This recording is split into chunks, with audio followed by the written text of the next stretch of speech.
And it is 2:30. So thank you everybody for joining us today. We have a very special guest via Zoom, John Porter, who's joining us from West Virginia. I did just give a message to everybody who was on. I know we got about 5 people who just joined, but this is being recorded. So it will go on our YouTube channel sometime early next week so that other people will have an opportunity to watch. So if you don't want to show up, you're more than welcome to turn off your camera. And I will go ahead and pass the virtual mic to John, and we'll let him introduce himself and go ahead and get started with today's program.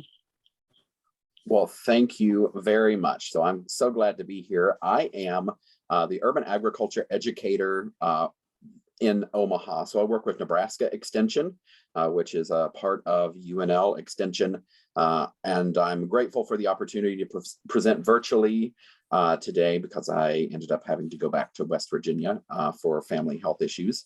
So I think that's one positive of maybe the pandemic is that we're much more flexible in whether something's in person or virtual. And I know we miss the in-person connection, but it just makes things so much more possible and easier whenever we are connecting. So I have a background in fruits and vegetables and have been out to the garden there at the Tri-Faith Initiative, checking out some of the impressive work going out there. And one of the next steps that I was asked to sort of consult with was irrigation. And we thought this would be a good opportunity just to get some basics of irrigation going. And then we can help sort of figure out the specifics of the site and assist with irrigation. So I'm going to it's a short presentation, and we're talking about different types of irrigation. I'm going to focus heavily on some of the ones that I promote that are the most efficient, like drip irrigation. But I want to talk briefly about the other ways that we water our gardens and that we actually, let me get my screen here.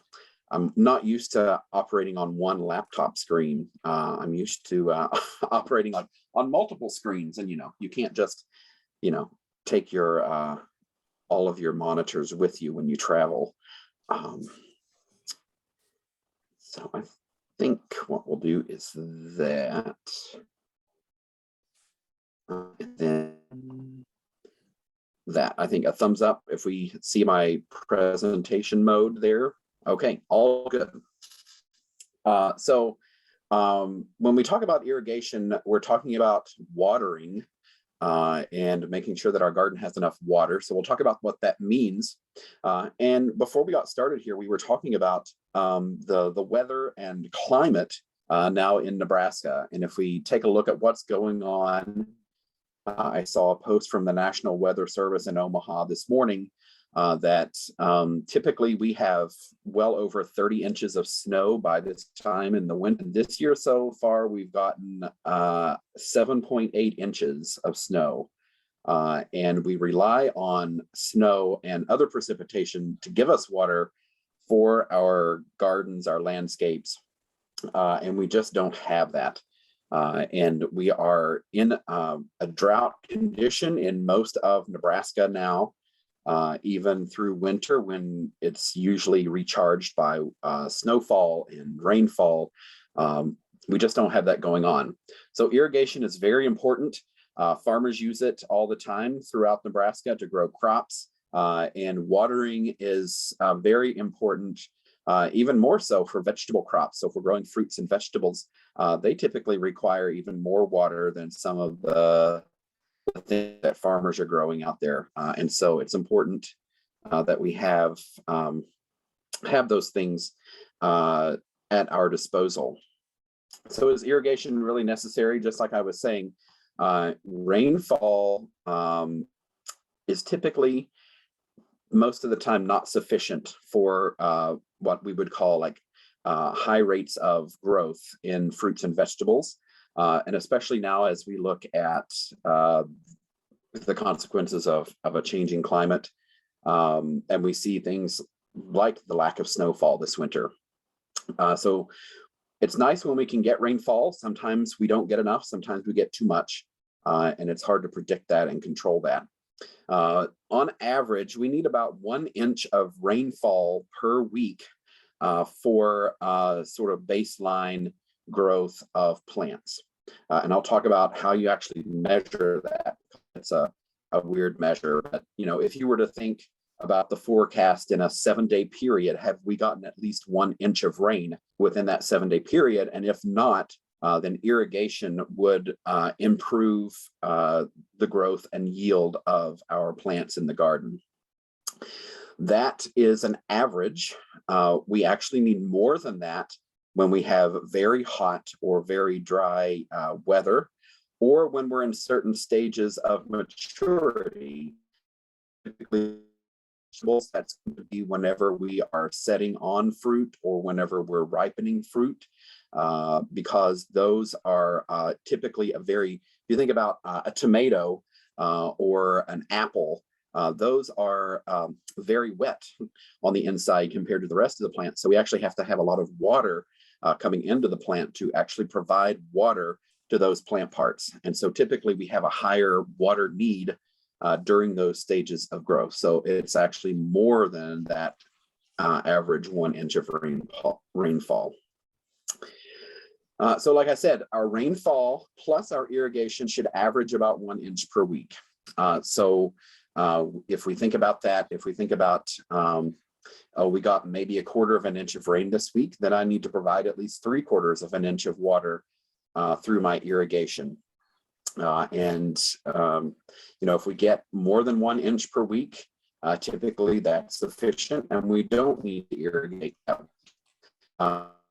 We can run into problems there because sometimes with our irrigation, and we especially see this with lawn irrigation systems where people are using sprinklers, they're usually set on a timer and they just go off on a regular time interval and they don't know whether it's rained or not.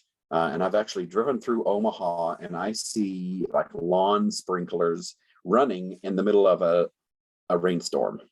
And so that can actually add too much water and cause issues. So we have to think smartly about that. And I'll talk about some solutions there.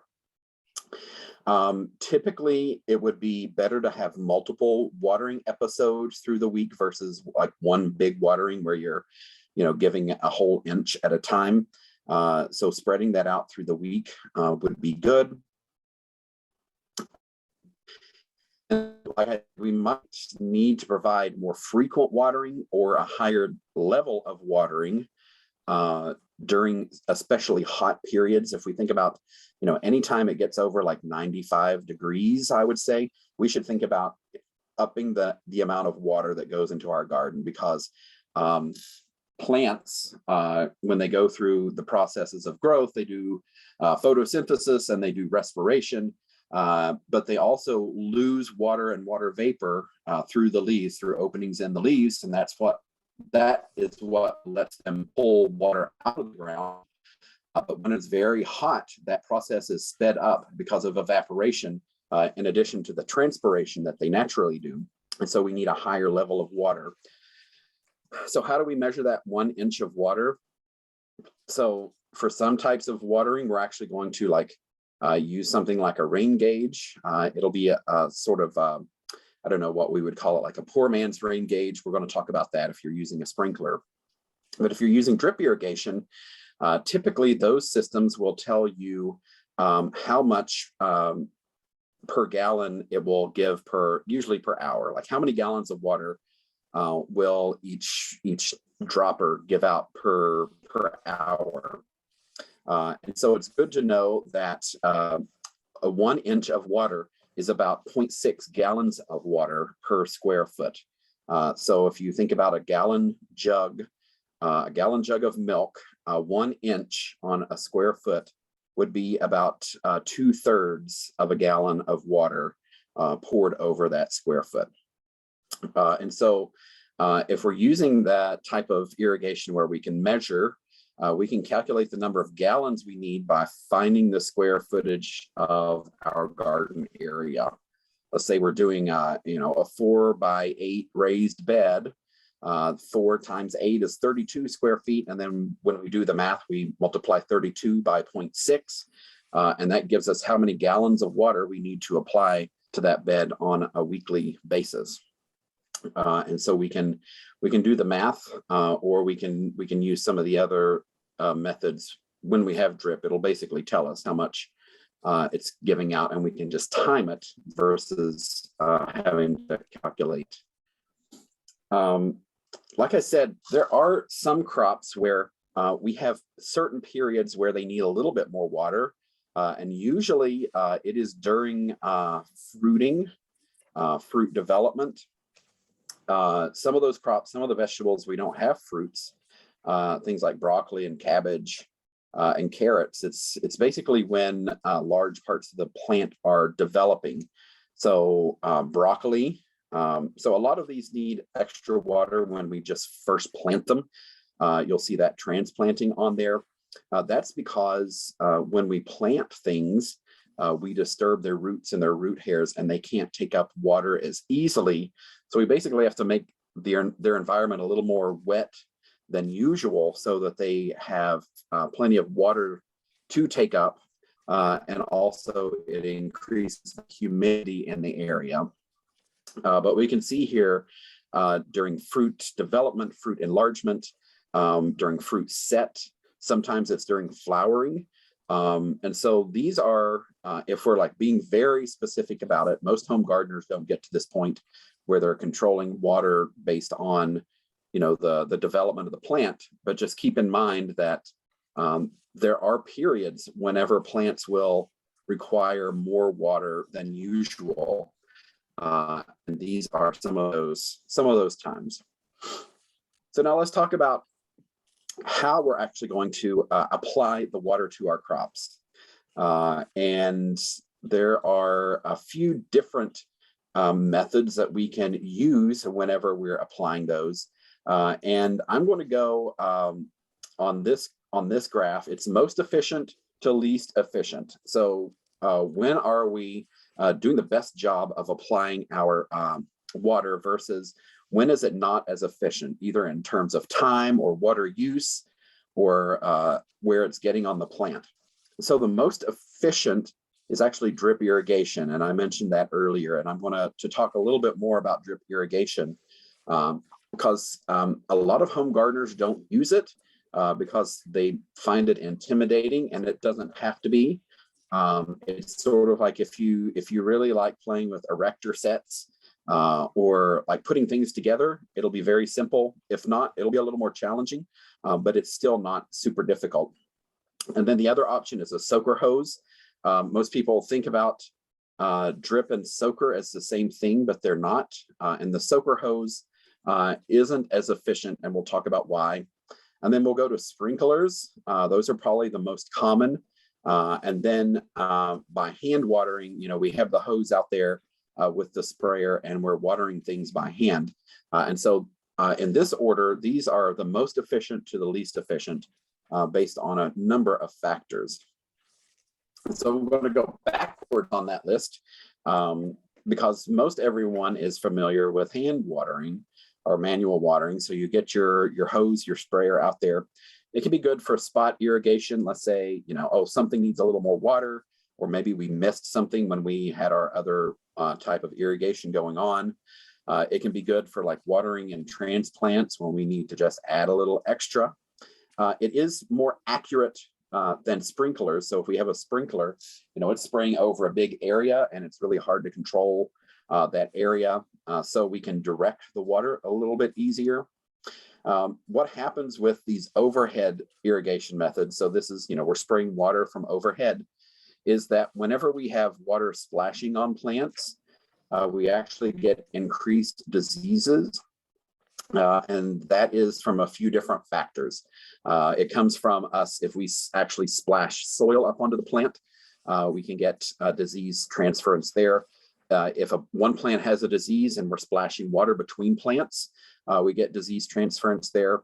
But also a lot of our plant diseases like fungi and bacteria require a high level of moisture or humidity in order to form on the plant. And so if we're keeping the plants wet on a regular basis, we increase the incidence of disease. Now, I always get the question, well, it rains, and that's correct.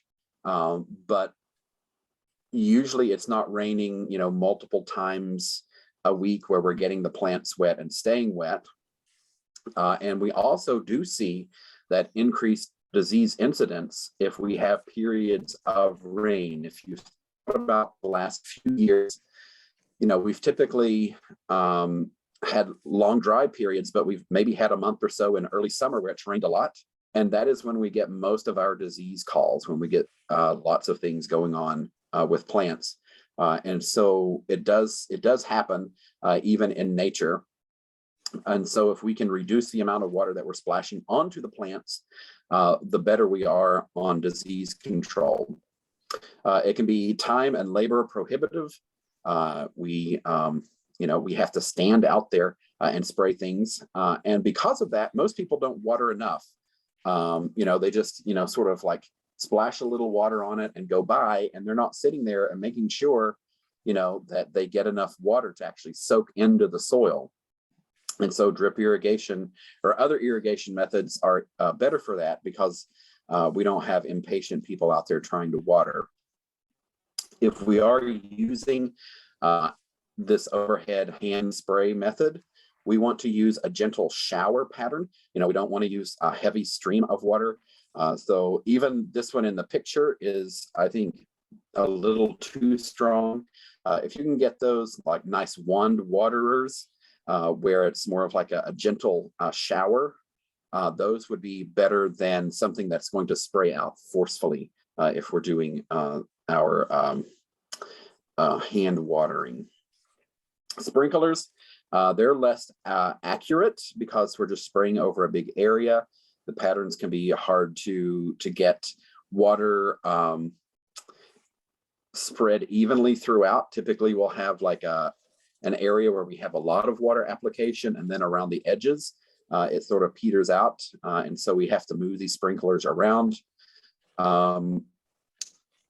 We're applying that water directly overhead. So I just talked a lot about diseases, and that really increases with sprinklers. We also get a lot of loss due to evaporation, especially when it's very hot and very dry. So we're spraying that water directly into the air. And it's amazing to see how much you actually lose when it's flying through the air in those little streams. So those small streams of water that are spraying through the air, we actually get a lot of evaporation and a lot of water loss due to that. One of the bonuses is that we can automate these with timers. So we can actually sort of set it and forget it, and we don't have to stand there and water. And so that can be a positive. I'll share some thoughts and resources on those as well. Next up, we have soaker hoses. These are probably fairly common. I hear of a lot of gardeners using them. You can typically just go to a hardware store or a big box store and find them. They're typically pretty easy to find versus the drip irrigation, though that is getting easier to find. It eliminates that splashing because we're applying that water directly to the soil level, and we're not spraying that water up on the plants. We can automate them with timers. Again, that is a bonus because we can sort of set it and forget it. And timers are getting more sophisticated now, where we don't have to just run them based on time. We can actually run them based on the soil moisture or even the weather. And I'll share some resources on that.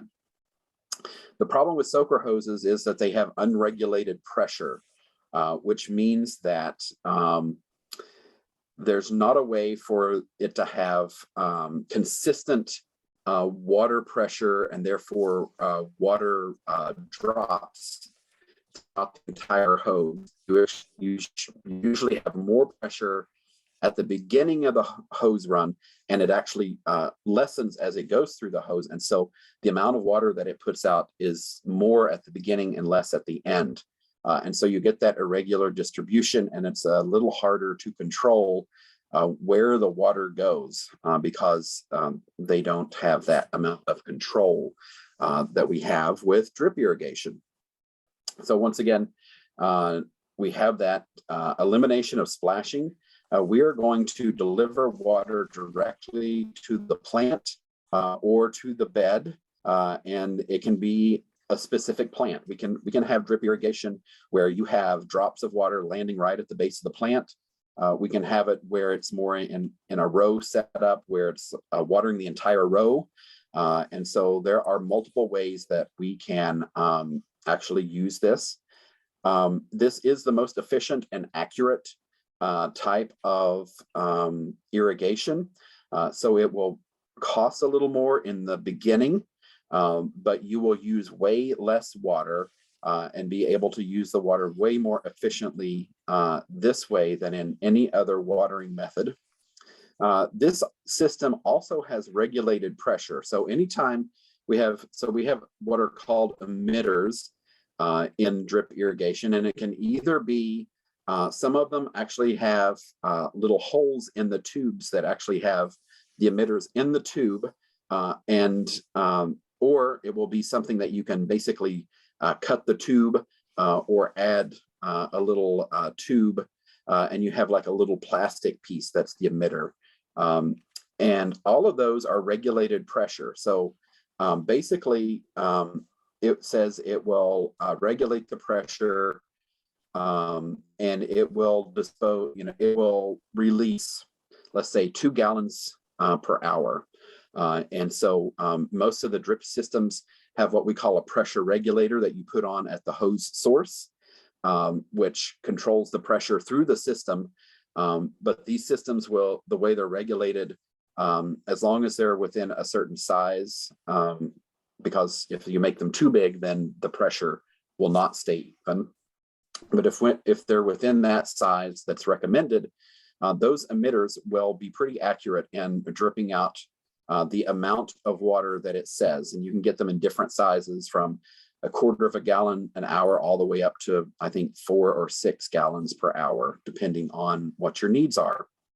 And so these are the most accurate and consistent, and you can pair them with other means of water conservation. So any of these, and especially drip irrigation and soaker hoses, if you use a mulch, like a straw mulch, I use shredded newspaper. You can even use wood chip if you're not disturbing it a lot, because you don't want to mix that into the soil. But if you're using any of those mulches, you can actually lay these either on top or under the mulch, and it is way more efficient to do that. And you can use these if you're using a plastic mulch. You lay the irrigation tubing under the plastic mulch. That's what producers do that use that black plastic, is it actually has drip irrigation tubing underneath. So you can deliver the water with the plastic on top, because the rain can't get through that. And we even, in our trials that we use, we actually have the black plastic that's biodegradable. So you can actually just till it in. You have to pull your irrigation tubes out, but then you just till it into the soil and it breaks down because it's like a bioplastic. So like I said, there's 2 different types of general types of drip and drip emitters. So this tape or tubing, it will have little holes along that. Once the water fills up and the pressure is filled up in the tube, it will basically just start dripping and leaking out those little drops. Or you can get emitters. These you can get for different types of systems, but you often see these for systems where you're directing it directly to a plant. Let's say you have fruit and you're directly watering your fruit trees, or you're using them in your landscape and you have specific plants that you're watering versus trying to water an entire bed with the tape. You can even use those in containers that you can have drips in each different container.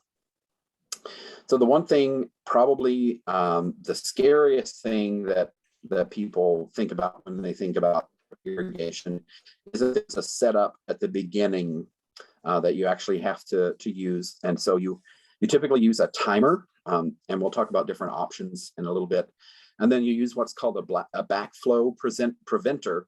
So this basically means that if the system shuts off, it will keep the water from flowing back into the faucet and into the water system. And that's a good idea because when we have a certain amount of pressure, we can actually get, if the water stops, it can suck water back in, and that can suck contaminants back into the water system. We have a filter on here. And even if we're using a municipal water source, we want to use a filter because there's small, fine particulates that can clog those emitters and those drip tapes because they're very fine openings. So we use that filter and that can be cleaned out. Typically, there's like a flushing mechanism on the side there. And then we use a pressure regulator.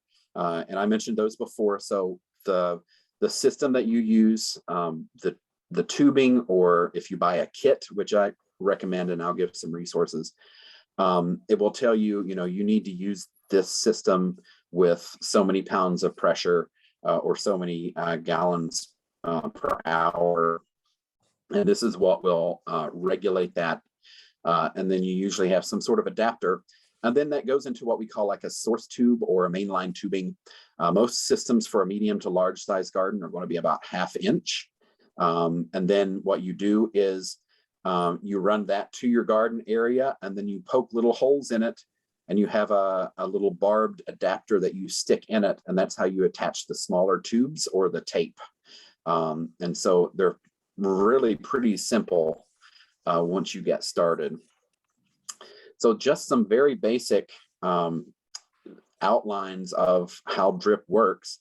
So we have our source water here, and we're going to imagine that, this has all of that setup that we just talked about. It's right here. And then this is our 1/2 inch main line tube. And then we basically just put a little end cap on here that's going to stop the water flow. And it actually is very simple. More simple than you think it would be for most systems.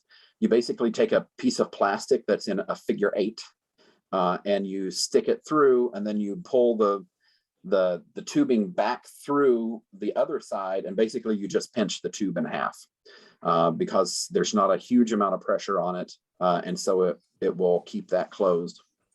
And then you basically have punched a hole in there. Most kits will come with a hole punch, or you can buy a tool for that. And then you do this barbed connector that sticks into that hole, and then you have your tape or you have your emitters or however you're using it that go along the row of vegetables or whatever you're growing, and that will drip out. Or, we have another type of setup here where they're just using, there's a mainline tube down the middle, and they're doing more main lines, and then they're just putting drippers in along wherever they need them. And so they're very adaptable. They're fairly, once you set it up once and get sort of past some of the anxiety about it, they're actually pretty simple to set up. I will say, bigger systems, they can, have lots of little things going on. But for smaller growing spaces, they're pretty simple to set up. So the thing to keep in mind is we have all these little drippers and emitters, and the water is going to drip in one spot. And it really depends on the soil as to how far it spreads out. If we have a good garden soil, if we have a lot of organic matter, a nice loamy soil, it will spread out to a good size. If we have clay soil, it's going to stay a little higher toward the surface because it can't percolate down through as much. And so it's going to spread out more, but it's not going to go as deep. And then if we have a sandy soil, it's actually going to probably go deeper than what we need, and it's not going to fill out an area. So if we're wanting to, say, irrigate a bed, and we're looking at drippers or the tape, we might have to have more of them close together versus, hoping that it will spread out over an area. And so we sort of have to observe that and think about the soil that we're using in our garden and how that might affect.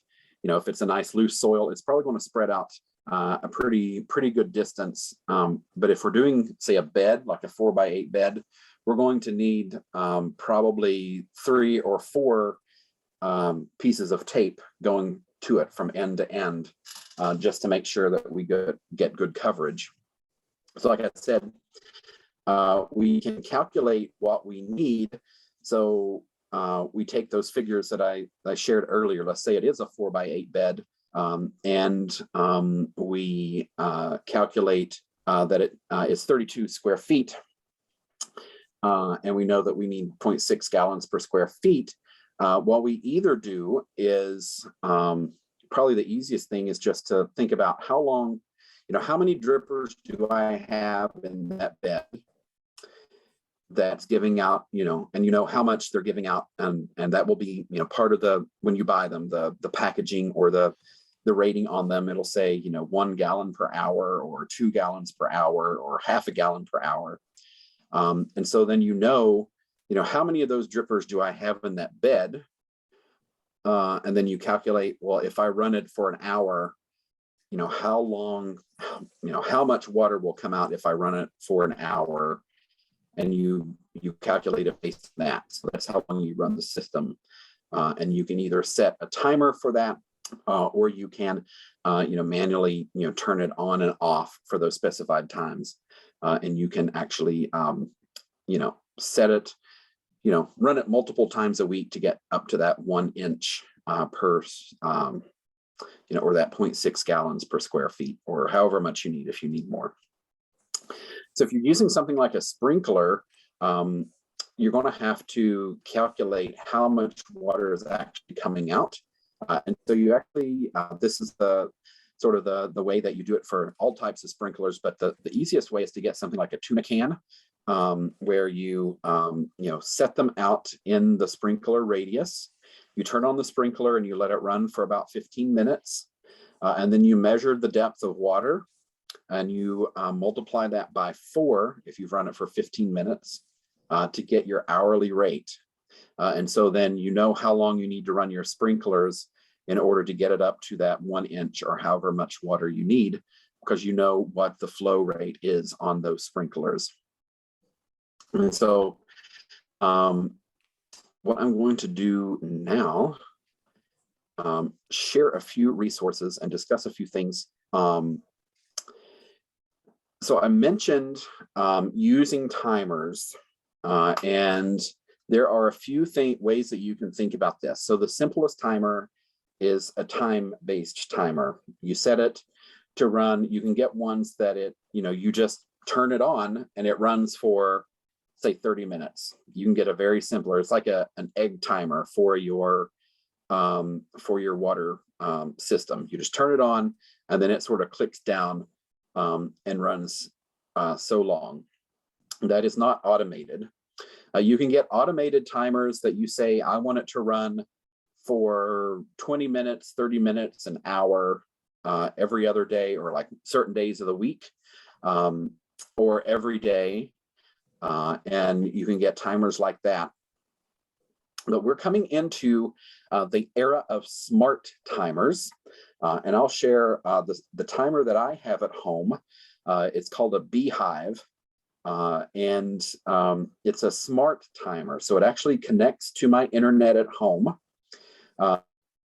Actually looks at the weather forecast. And I have settings on there that says if there's more than a, say, 50% chance of rain today, it will not water. So it checks the weather forecast.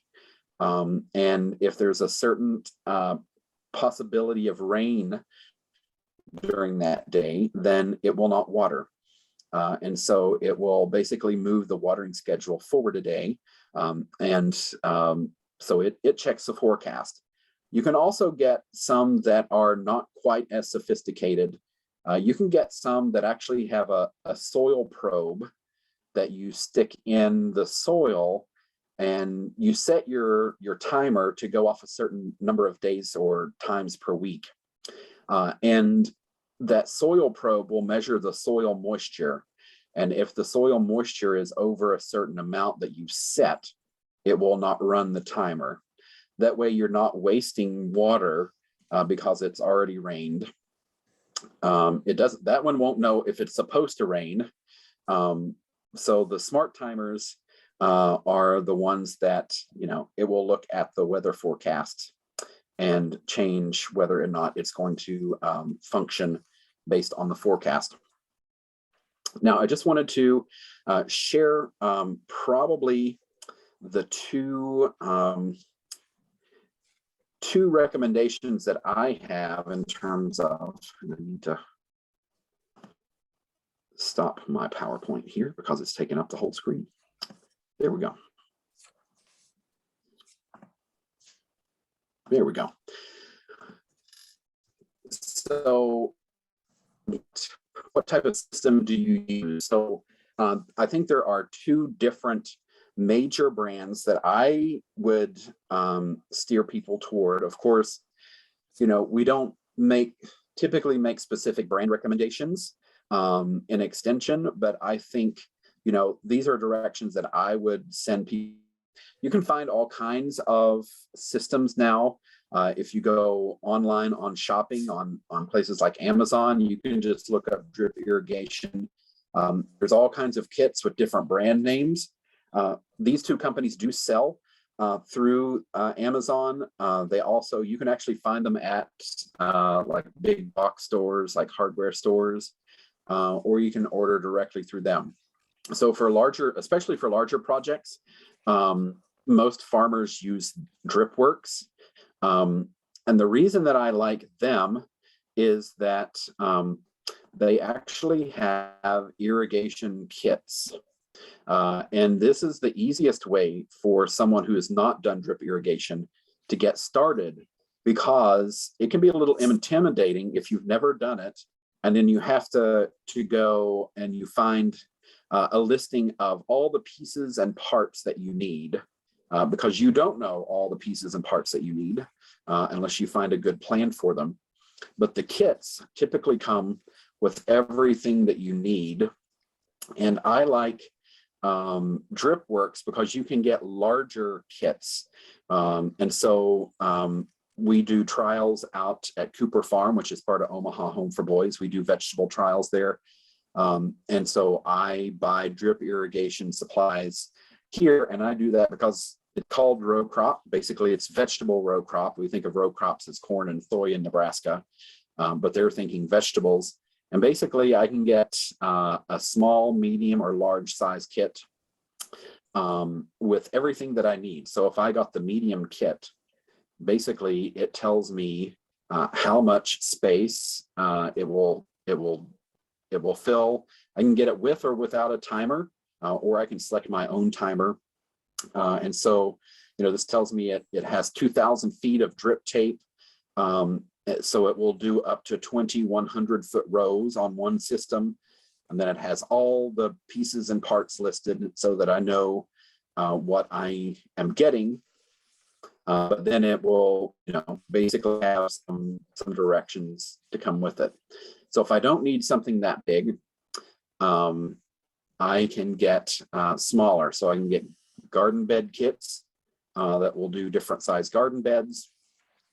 So if we have a larger area, we might have to do, so we have the large bed irrigation kit system here. And so this one will give you water up to 18 4x8 beds.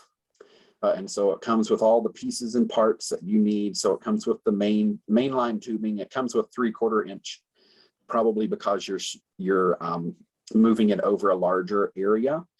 So it will allow you to have a larger supply of water. And so we have, different options there. Even if you are a patio gardener, there's even like a kit for that, where if you're watering containers, you can water all of those, a deck garden, individual plant waterers. So I think for quality and also for ease of shopping, I will suggest this company. Another one that here we go. That's easy to find is Rainbird. So these you can find sometimes in like the big box stores or garden centers. They have kits. Typically they're the smaller home garden or lawn type of kits versus like a large garden area. But they're also, I think, pretty easy for people to use. So there's, different options for different kits there. So I think looking there would also be an option. And then let me.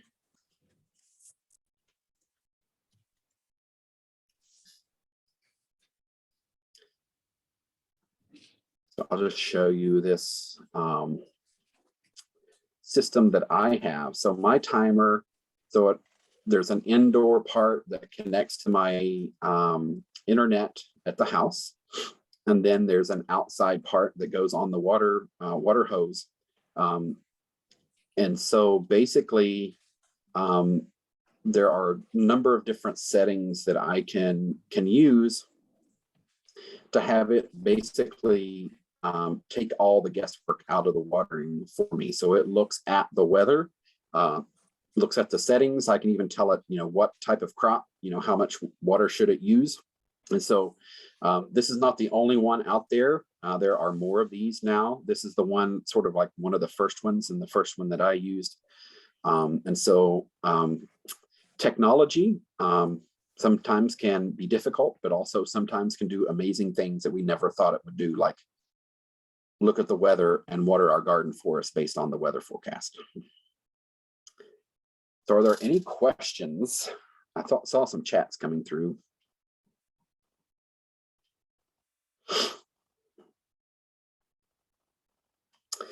How dependable is the USGS National Water Dashboard? I would say that's probably the most dependable. Anything from USGS or National Weather Service, pretty dependable. So you can look at that. We also have, we're a little ways from you, and I don't think we have like a soil water moisture, but we have a weather system at our office that actually, I think it just does soil temperature, not soil moisture. Any other questions, comments, thoughts? And I know Charles and others that are working in the garden there, what are the thoughts on irrigation for the site there?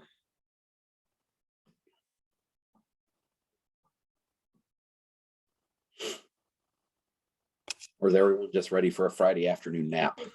Well, John, hi, I'm Bonnie. The thing that we don't want to do is waste water, and that's all we've done. We've been watering by hand. It's taken forever for us to water.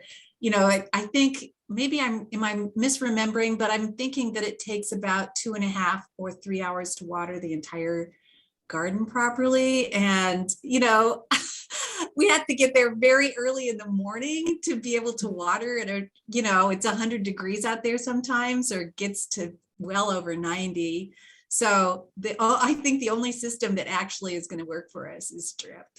And, there's some places in the garden that aren't so hard to water, like the raised beds aren't hard to water, but the mini monster plots that we have and the things that we've added are harder to water, and all that clay soil and blah, blah, blah. So it's very hard on volunteers to get this right. People volunteer to water, and then we come back the next day or whatever when they were supposed to have watered, and it's like, did they water?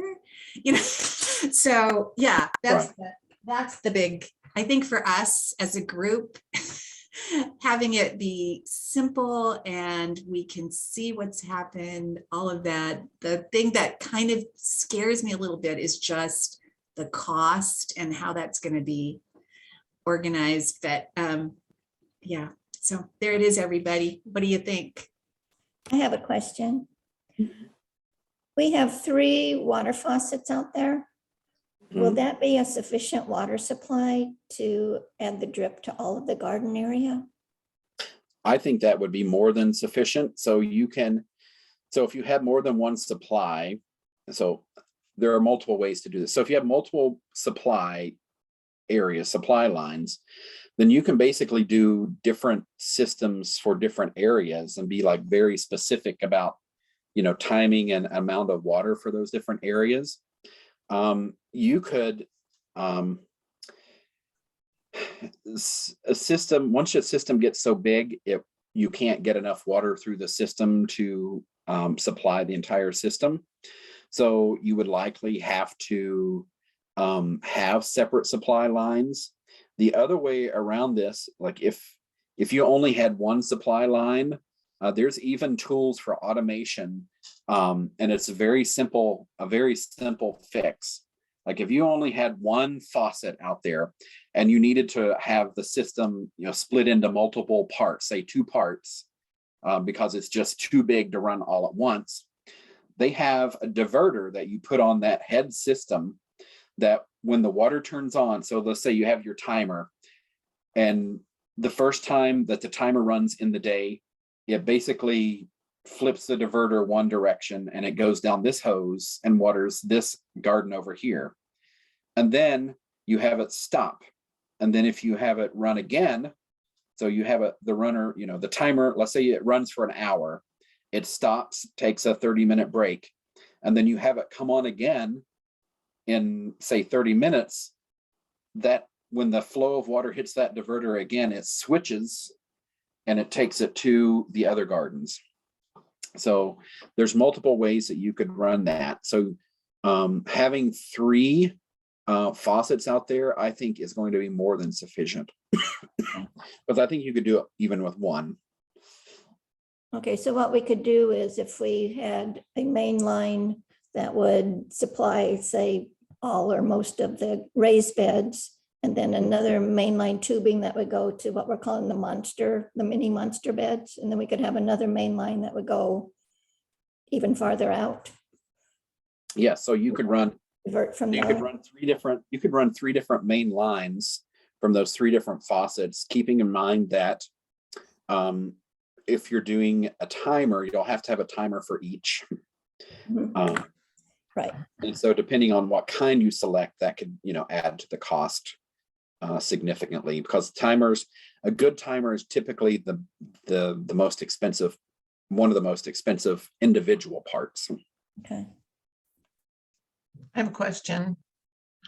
How does the main line work? Because those areas in between the raised beds are typically mowed and weed whacked. Does that interfere?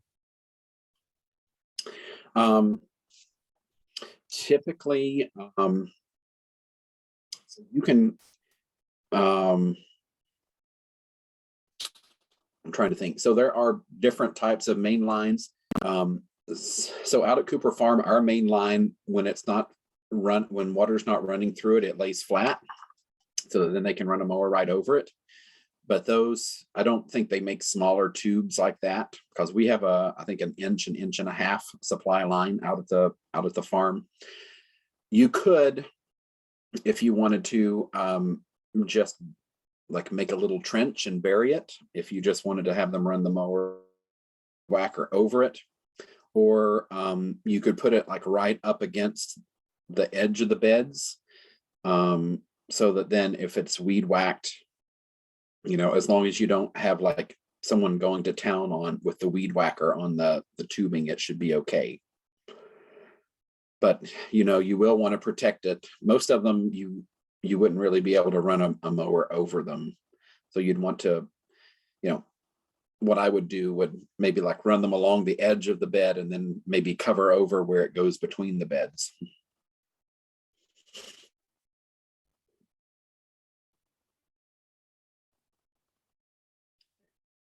Any other questions? Yeah, how about when winter comes, do we have to just disconnect the water source, or do they have to be drained, or? So you'll definitely want to drain them. If you leave them in place, as long as they're drained, you'll get a few years out of them. If you wanted to be really conscientious and take them up, you'll get a longer lifespan out of them. But if they're mulched over, it won't be as big of an issue, but you'll want to drain them.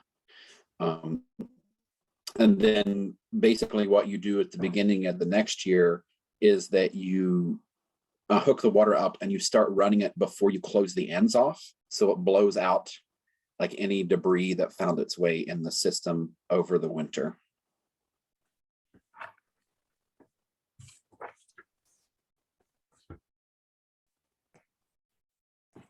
So if you have emitters and lines, then you might have year one, you might be planting, let's say, tomatoes, and they're spaced at 3 feet or 2 feet. And then in year two, you might have something else with a different spacing. You will run into maybe some problems where the plants are not where the water is, depending on how you set up the emitters, right? Yeah, so probably a setup like that, you would look at like doing the multiple lines in a bed to just water the bed versus individual plants, like doing the multiple tape or whatever versus an individual dripper. They could get around that. So it'd be like a broadcast, not a broadcast, but you'd be wetting the whole surface. Yeah. Mm-hmm. We have a problem in those bigger beds where the soil is pretty clay, and then there might be better soil right where we plant. So, when you showed your picture of the different textures of soil, we kind of have a mixture there of, we don't really, where you had the better soil, you're going to have different water holding capacity and different times it's going to be wet. So that would present a challenge to us in terms of determining exactly the best way to water. Mm-hmm. Yeah, because if your soil's best, like right where the plants are, I'm trying to think of how that would work, because the clay keeps it like higher up in the profile, whereas the good soil, it's going to sort of soak in deeper. So that might actually like direct some of it more toward the plants versus being as much of a hindrance, because it won't go down as deep into the soil profile with the clay soil. Right. And our raised beds are pretty much compost type material, so they would need a different rate than where the clay is. Mm-hmm. When you were talking about emitters, now and I don't know if this is even on our radar at this point, to get irrigation to the orchard, but the emitters would be used like in the individual trees for, what you would do, you would run a mainline supply tube, by or near each of the trees. And then you would have multiple like little tubes come off with emitters, and you would do probably between 4 and 8 emitters per tree, because you would put them around. So the way that the trees grow, the roots that collect water aren't right up against the trunk, they're out a little further. So you would actually put them, multiple ones around, maybe like a few feet from the tree.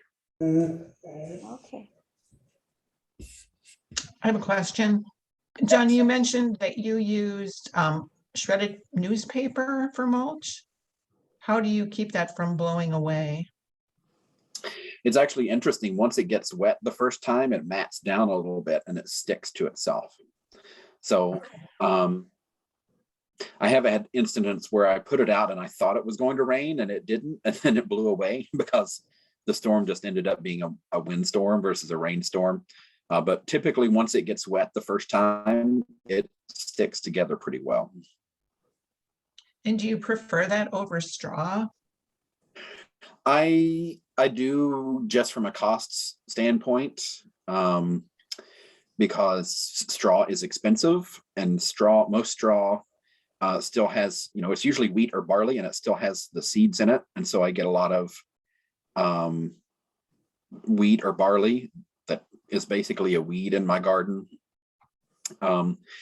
And I can typically get a good source of shredded newspaper in, well, it's good activity for my bored mother-in-law who lives in the basement. So, or if you have children or grandchildren, just give them a paper shredder and a newspaper. Do you ever let her out of the basement? Every once in a while. Good. I have a question, and just regarding newspapers, a friend of mine said it was important to find out whether the ink was the type of ink that was used in the newspaper so that it wouldn't negatively impact food you were eating. Do you know anything about that, or with our local papers? Right. I think that used to be more of a concern. Almost all the inks now are soy-based inks, and typically, I don't think that there's really a concern with that anymore. Also, most of, if we have I just had to answer this question yesterday in regard to like a wildfire and ashes, like when we have plants and if we have a contamination in the soil, they typically don't take it up into the plant. The contamination comes from like the actual like dust or dirt or something being on the plant that we don't wash it off. And so these days, I typically don't have any recommendation against using things like newsprint. Thank you. Welcome. Could I ask one more quick question? Do you have a minute just to give us your opinion? Do you use cover crops out at Cooper Farm? We do, yes. Yeah. Mhm. What do you recommend? And That when do you really- put them in? Well, that depends on when you're putting them in. So typically for a fall cover crop, you're going to use something like a winter wheat or a rye. You can also, if you get started early enough, you can add in something like crimson clover, which is an annual clover. So white clover, people want to add white clover, but it's perennial. So it will just keep coming back and back and will be a weed if you don't want it in the garden. If you're looking, it's rare, but sometimes you want a summer cover crop because maybe you've done a spring crop and you're going to do a fall crop and you're not putting anything in between. You can use something like buckwheat. Buckwheat's an excellent summer cover crop. And you can even grow things like, people don't think about it, but our legumes are good cover crops. And if you think about, even growing things like green beans or edamame in a vegetable garden, not soybeans, they're adding nitrogen in like others. So they're like, I would consider them a summer cover crop, because they're growing they're filling in a space and they're keeping weed suppression. So it's all about thinking about, the service that the plant's providing versus, is it a cover crop? Because we don't think of beans as cover crops, but they really serve the same purpose. We just harvest the pods off of them. Thank you.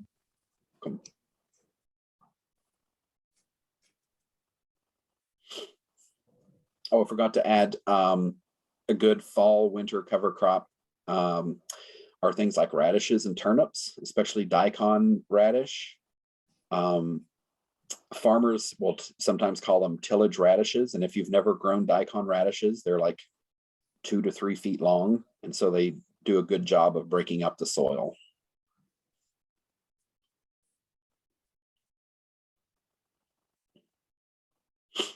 Any other questions? What was that radish? You said daikon. Can you spell that? Daikon. Yeah. Deborah in the chat, she added it in there. Daikon. Oh, thanks. So it's good if you like Japanese food or if you like sushi. That's the radish that they use. Sometimes they're very sweet and sometimes they're very hot. So you never know.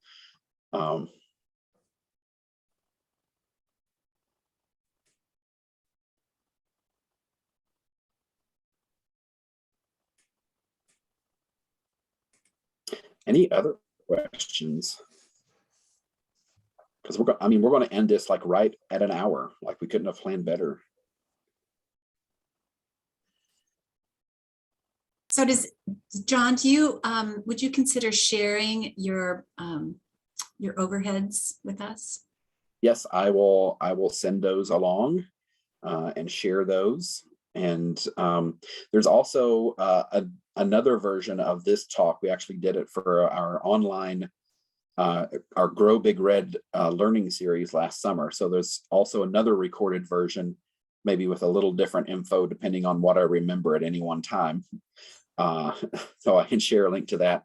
And speaking of which, I'll put in the chat. We're actually kicking off next week with a 6-week series on fruit. And so those will be Thursday evenings. And it's just growing fruit in the home garden. And there's the registration link. So Thursday evenings at 6:30. John, do you have a kind of a ballpark estimation of how much fruit trees should have over summer? How much water? Well, I mean, you would have to, so my answer for that would to be like, think about like the area of the roots. So if we think about, the fruit tree, we think of the myth has been that the roots go out as far as the crown of the tree. They actually go out farther. But if we think about like the crown of the tree, how much is that square footage underneath the tree, underneath that? And then actually we would do like that calculation with the 0.6 gallons per square foot. And so you can,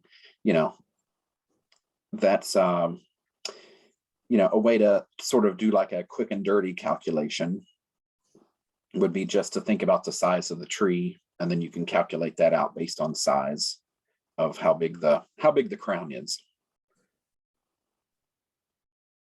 So trees that are established still need lots of water because they're fruiting, they're supplying water to those fruits. Because I've heard people say to me, once the trees are established, we don't need to worry about watering them. But it seems like it's the opposite that's actually true about that orchard. Right. So when fruiting, you'll definitely want to have water. Typically, we think of landscape trees as not needing water as well, but when we're in periods of drought, we definitely need to be watering those. And even in the winter, we've had, if you follow our office Facebook page, our other folks have been posting about on warm days to get out and water the lawn and water the trees because it's so dry. And we actually get most of our winter damage is not from cold, it's from drying out during the winter.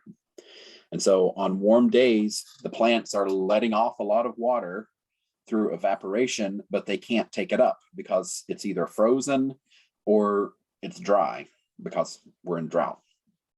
And so typically, established trees don't need as much water to say thrive as a tree, but when we go through these periods of production, we definitely need water if it's dry. You'll get, you'll still get fruit, but you'll get bigger, better fruit if you're watering. So you'll have like larger fruit, you'll have juicier fruit. Typically the fruit that you do the opposite is if you're a winemaker and you're growing grapes, you don't want big watery grapes. You want small grapes that aren't watery because they'll be more concentrated.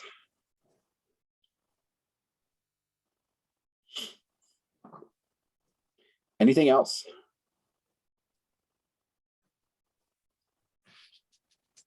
Is there an ET estimate that the Extension Service puts out for vegetables?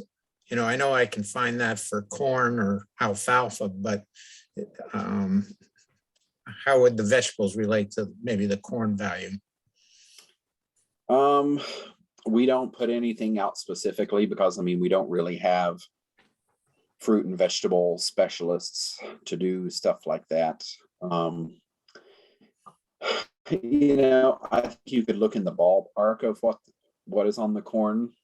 It's not going to be exact, but you can look for patterns because it'll basically be, when corn is using more water and you have higher ET, then you're going to have higher in vegetables because most plants function the same way. The only difference is, it's a different type of photosynthesis that corn uses. So I might look more if there was a soy ET versus a corn ET available. It's in the peak summer, corn, I think soybeans probably too, would be using more than an inch a week, but maybe in the ends of the season, it wouldn't be that high. Yeah, spot on. It's going to be, if it's hotter and drier, or we have, even on a sunnier day versus a cloudy day, your ET is going to be high and you're going to be using more water.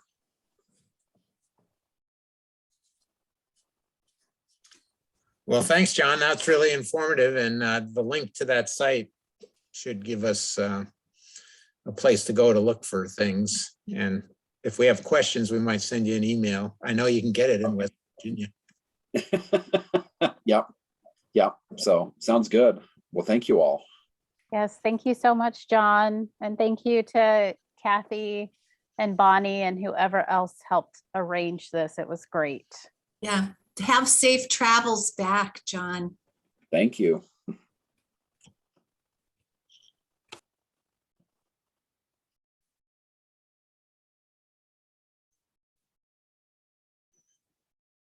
And then Bonnie, Chris, and Charlie, are you able to stay on? Okay, can we take like a 9-minute bio break and maybe come back at like 3:45?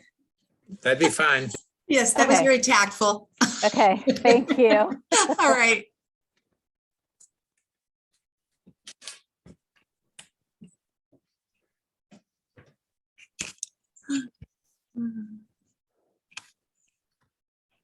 Chris, are you still there? I am. So are we leaving this or? And I think we're going to just be able to stay. I think we can just stay on. Okay. When do you leave? Monday, Okay. Monday morning. So, All right. yeah. So I'm thinking I don't know how much they're going to need my help this weekend, but I signed up for Saturday and Sunday for the house Okay. with that. So, yeah, we'll see. I think Okay. Martin's doing all right and I can Good. leave him good. alone. Yeah. Is recovery going well? He's so swollen, and bruised looking. It looks like You had what, dental surgery or something? I had oral surgery. Yeah, it was complicated, more complicated, course. always there's a surprise, but he did well. He did just fine. Okay. It's not like him to take codeine or any kind of pain medication, and he needed it. Good. So, good. yeah. You need to be ahead of the pain. Don't try to catch up to it. Absolutely. Absolutely. When they offered us the codeine, I just got it filled. No questions. Yeah. So how is everybody? How are you? How are you, Charlie? Good. Charlie's Good. still here? Hi. I'll water for you at Teva while you're gone. Okay. I was going to ask you about that. So I hadn't gone for about 5 days and it was still pretty good. Okay. So you can probably space everything out and just water once while I'm gone. I just watered yesterday. All Was right. it yesterday? That's when you last watered. I think it was yesterday that I watered. What day is today? Friday, isn't it? It's Friday the 18th. Okay. Yeah. I have to get the calendar out to know. Yeah. Yeah. So everything is out. Everything that was in Teva is out down into the jungle, where the kids call it jungle. Right. And then upstairs by the meditation. Okay. I'll try to remember that this time. Well, the grape looks fine. Okay. Yeah, it looks great. And the pomegranate is starting to blossom again. Good. So all those plants that are up there are very happy. They like it up there. So it's good. And the tomatoes downstairs are blossoming. There's probably 6 or 8, maybe even 10 tomatoes. I have to bring some bees in. Or I'll get my little paintbrush out. I know. I have to tell the kids that they shouldn't pet the plants. I mean, they're always petting the plants. Charlie, I really think that one of these days you should give a little in-service about the banana. Those kids are fascinated with that banana. They have questions about it and how big it's going to be, if we're ever going to have bananas. They're excited. Well, I can come over spend 20 minutes with them. Talk about Yeah. banana propagated. Yeah. They will love that. There's no sex in bananas, you know. It's all vegetative propagation. So Well, they are, they started being children that couldn't tell any of the plants out there apart. They couldn't tell a fig from an etrog. And now most of the kids can identify what kind of plants they are just by looking at them. So I'm amazed at how they've embraced that aspect of it. It's really great. Wonderful. So yeah, but the banana, when their mom or dad comes down, they're like, this is a banana. This is a banana. This is the baby banana. This is the baby. So they're pretty excited about all that. it is an interesting plant, and it's tropical. So having it grow up here is neat. Well, and they're, kids identify with foods they know. So, and like, so it's just a brilliant stroke to have it there. I'm very happy about it. So yeah, we'll have to keep that going. I've got another spot for it that I think, poor Scott, I keep saying, oh, can I have this spot? Can I have that spot? So. Are you harvesting off the little ones? The last one, the baby that you and I harvested the first time, is growing very nicely. It's actually bigger than the first one that, the one that's big now. It's bigger now than that baby. So it's a nice baby. There's another baby there, but he is kind of thwarted looking. So I just kind of left him there. So you can help me murder him later. It's difficult, I think, to get it just right. So you get a root, right? Yeah, I had a lot of success early on, but the last few, I don't know, it didn't work. But I do have one growing here that's live. Oh, nice. Yeah. Needs sun right now. Our house doesn't have a lot of direct sun, so. Well, and that's something Temple does. Yeah, that's nice there. It is. Oh gosh. So you guys know that they're starting at Temple a tri-faith teen group, right? Yeah. They've got this all going. So I'm hoping that we get our little education group going with Roxanne. You know Roxanne Draper, don't you, Chris? Probably. I don't know if I do or not. Maybe if I saw her. There's a lot of people I know by sight, but I don't know their names. Yeah. So Roxanne ran City Sprouts for Okay. years. And then when she decided to retire, she said she wanted to go teach Sunday school at the church and, all that kind of stuff. So I thought, okay, well, I'm not going to get her. And then she told me, I think probably at the end of this last growing season that she really didn't want to do that anymore. It just wasn't her thing. And I thought, let's snag her. So I think that will be good. And then there's this new lady. I haven't met her yet. I'm going to have a Zoom meeting with her that Abdul is very excited about. Her name is Sally. I can't remember her last name. It starts with an E.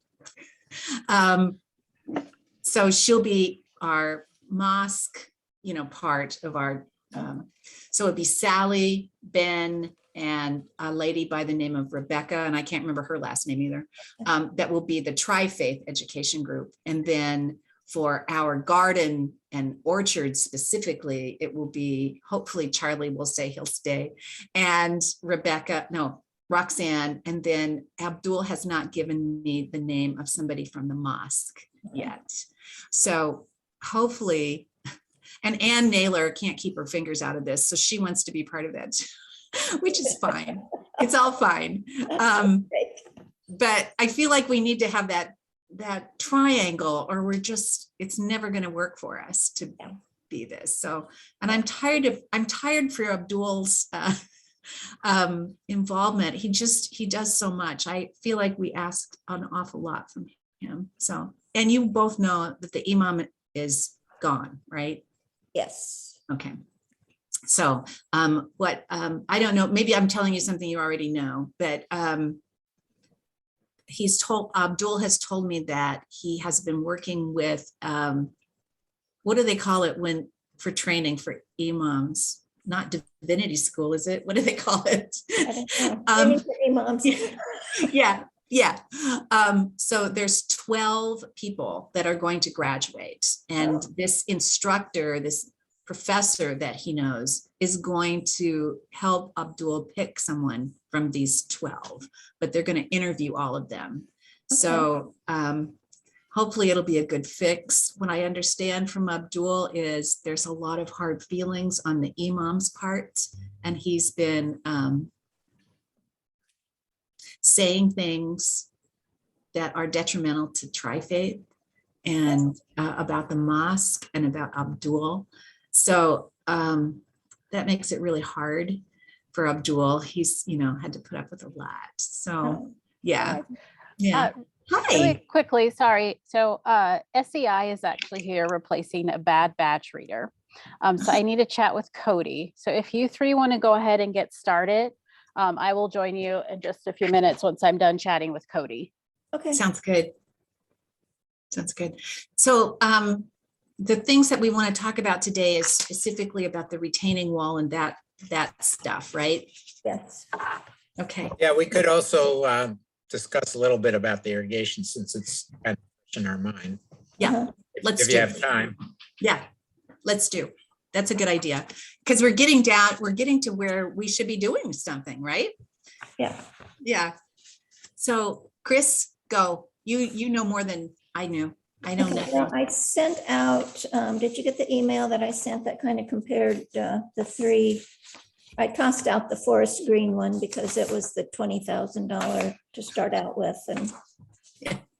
I wasn't impressed with him anyway. So Yeah. he Yeah. went to the bottom of the pile. Yeah. And I kind of recommended the universal one because he had the best price on the limestone, and he had the greatest detail of what he was going to do. And it just seemed like it was a more complete estimate.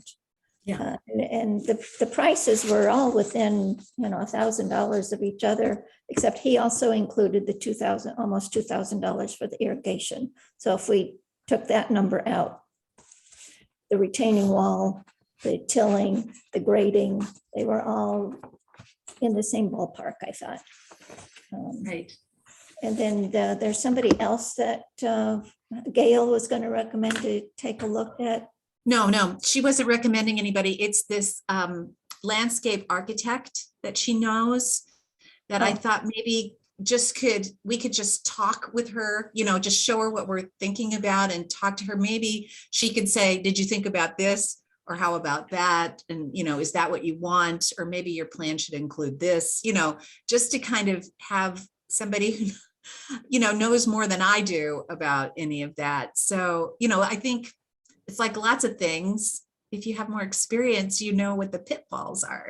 Yes. So that's the only thing. And, if you don't want to do that, that's fine. I just thought sometimes it just helps to talk it over with somebody before. It does. Also, if we dilly-dally too much, the prices are going to go up probably after March 1st. So that's of concern as well.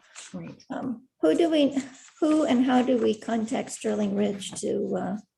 We're going to need Lachelle to help guide us through that. I used to have the name of somebody, but I'm not sure that's the person that we need to deal with. And then the board at Temple. Okay, and the board at Temple is on board with us. I talked they to are? him yesterday, and he talked with Dan Gilbert, and they says as long as it passes the approval of Sterling Ridge,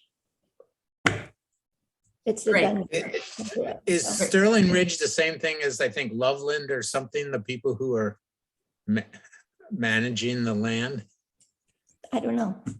Because when I talked to Nate about the property line, he mentions something like Loveland or something, who we have to get permission from for the project and the trees.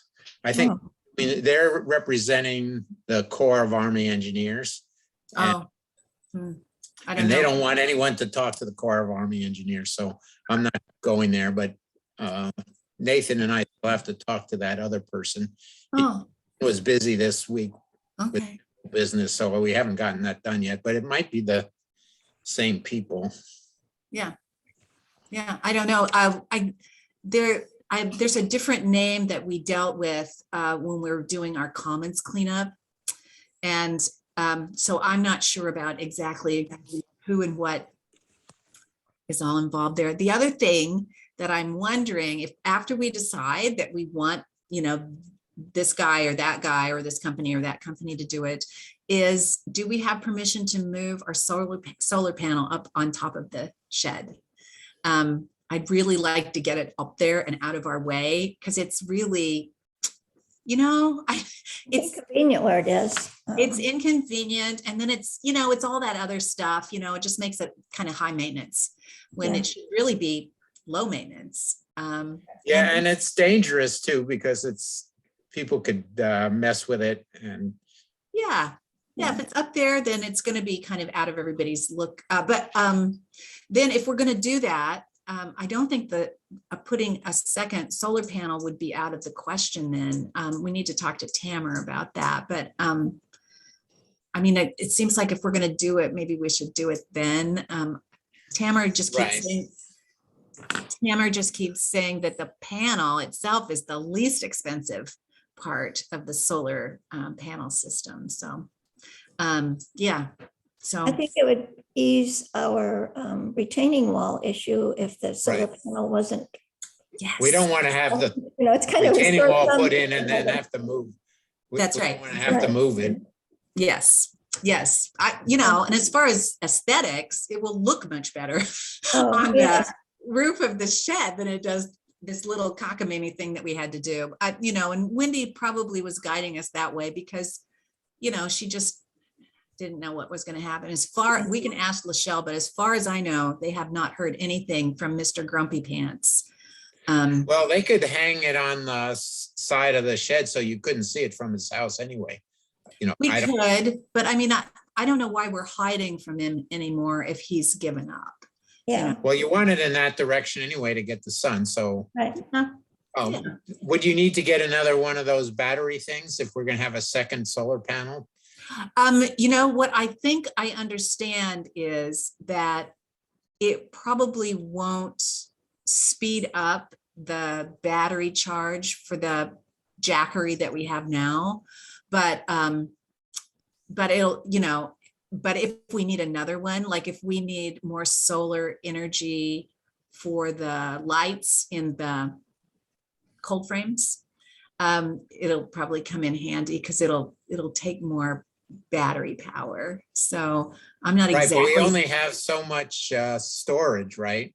Yes, Once that's fully charged, we lose the solar power. So right. And I'm that's thinking if we have more Batteries. solar Yeah. square feet, we should have more storage. Well, we can. The thing that's expensive is the Jackery, the battery. Yeah. So I just bought a couple of those, but I kept looking online until I finally found them at a good price. So my panel, I got a little panel, solar panel, and two Jackery batteries. And I bought that whole thing for about $550. So that was a really good price for two Jackeries. And the little solar panel is kind of fun. You can just put it up anywhere. It's just handy and easy. Even I can figure it out. So it's got to be really easy. But that's all we need to do is just get another Jackery. Okay. And we could probably get a bigger one. We could probably get a bigger one than that. Those are the smaller sizes. So yeah, so we need to find out. We should have asked John how much energy those timers take if we're going, I guess maybe they're battery powered, but if we're going to have a bunch of timers out there, maybe I would think they must be battery powered. I think the ones that we had out before or that we used last time were battery. Yeah, Yeah, but the ones he's talking about, I think are more sophisticated. I think so. Yeah. And if we're going to be doing switching with, Yeah. but I was thinking, I don't know how much money we have for this drip project, but we might want to go with a sprinkler system on some of those big beds,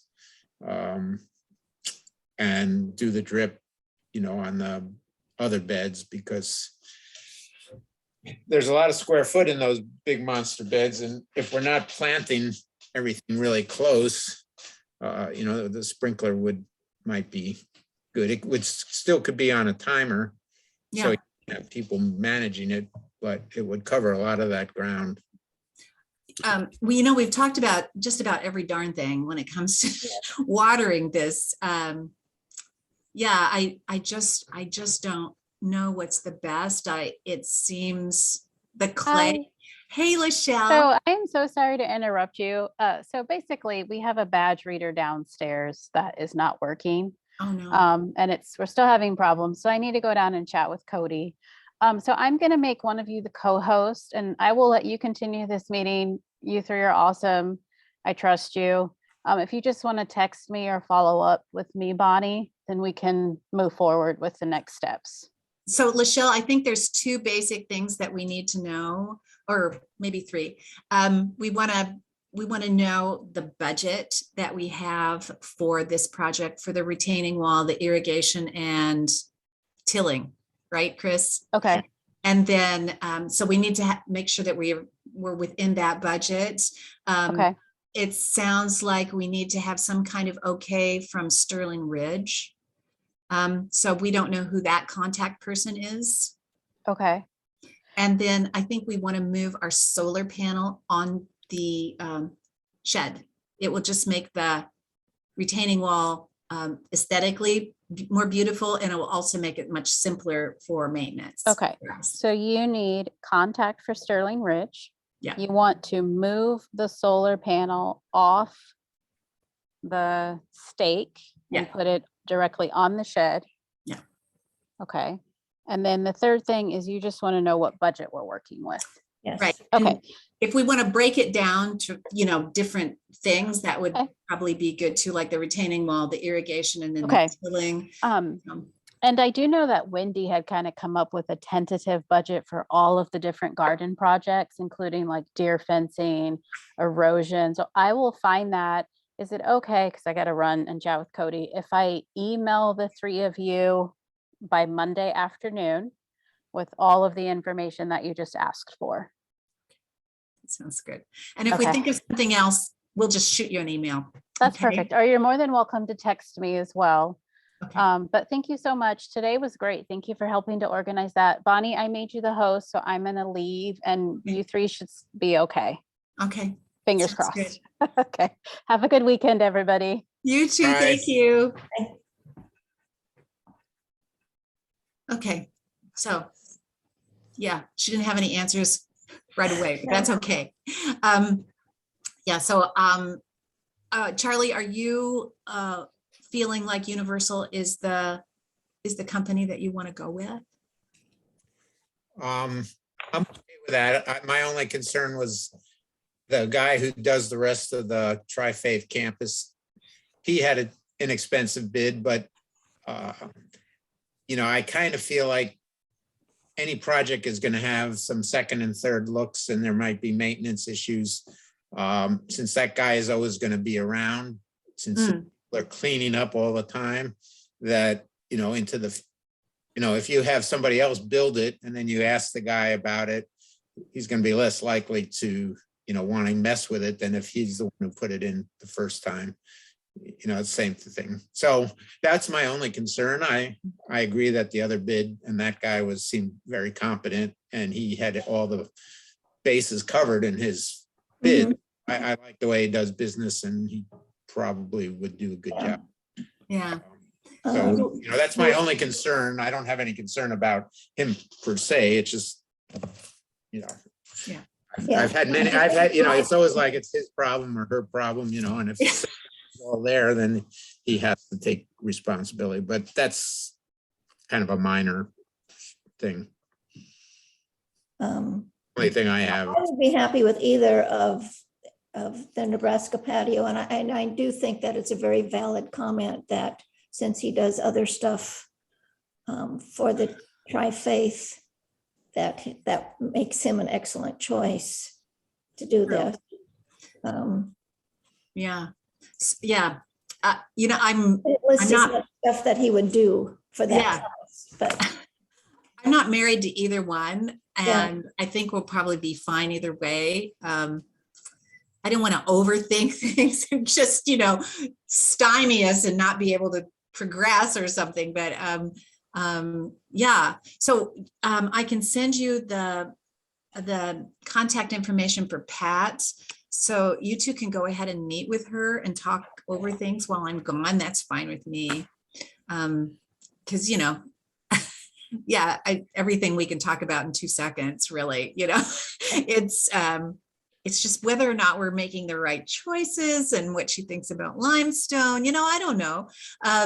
You get, you know, 17 contractors in to redo your bathroom and they all have a different idea, you know, so it would be kind of nice to be able to talk to her and just see what she says, because she may say, oh, that's not what you want to do. You want to do this, you know. So and then I think we should move forward. Once we've decided, I think we should just keep pushing forward with this and having Lachelle help us get through this so we can get this thing done in March. Wouldn't it be great? yes, and March is going to be here soon. Oh my gosh, I know. Yeah, I really want to get it done before we have to do much planting. So Yeah, It would and be- the one guy who had the irrigation system, you know, we were there when he explained it, and he was going to have a manifold and a main line going across. We don't really know exactly what he's going to cover with that. right. You know, based on what John said, I didn't think that was unreasonable, the amount of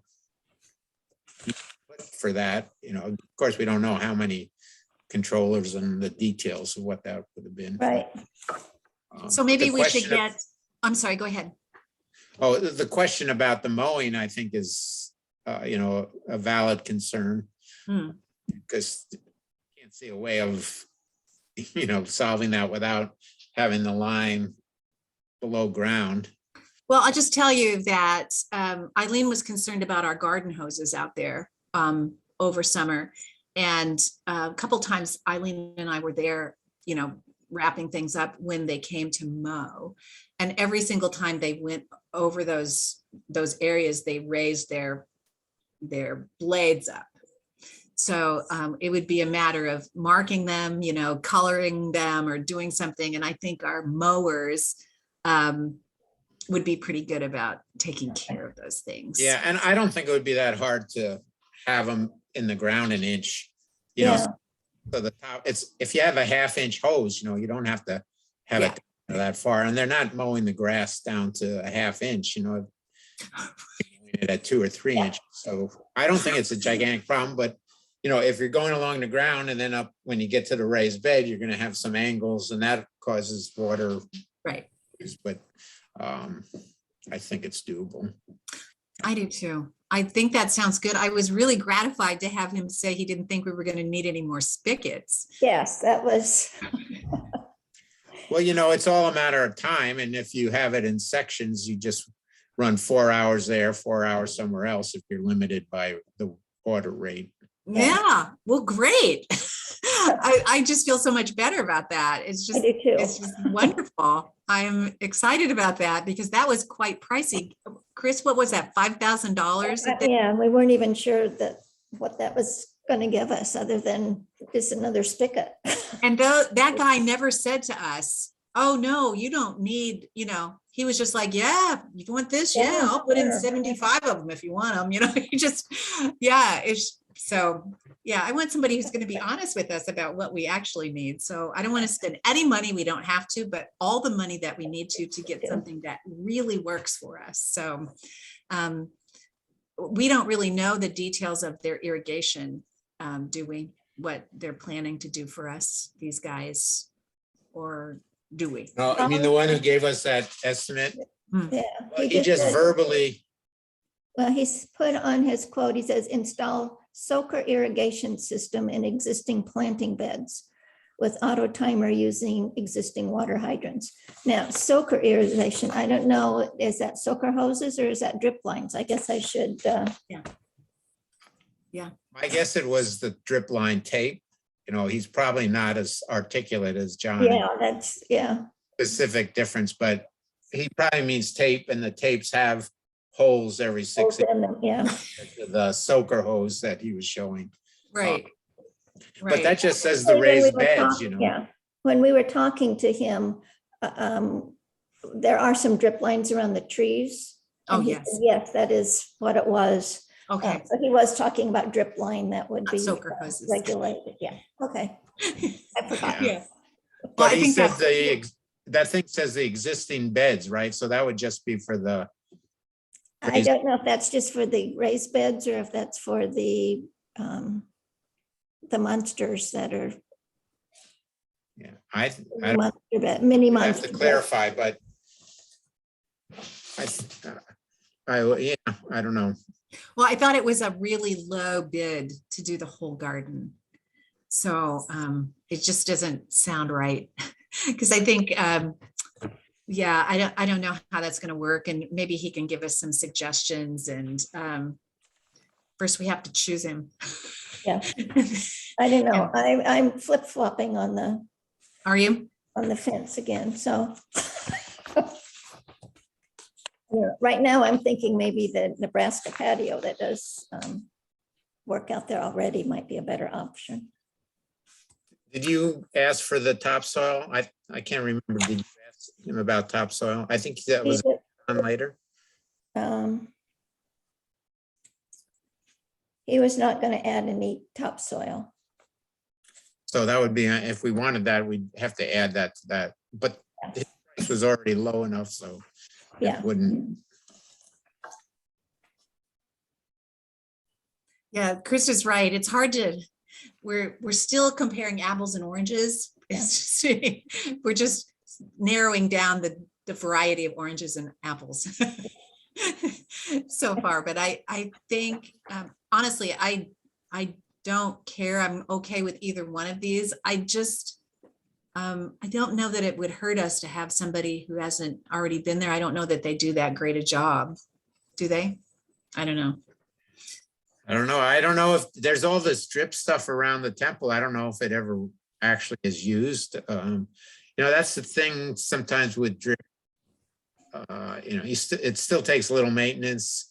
You know, you see a lot of places where there's drip tubing, but you get rodents or something and somebody has to fix it. You know, we have a much smaller area there, so that would probably be not big an issue, but well, we're going to have a schedule of maintenance, like the filters on that. I had no idea there were filters. It makes sense that there are filters and we'll have to check them. And, you know, somebody's going to have to check and make sure it's all working.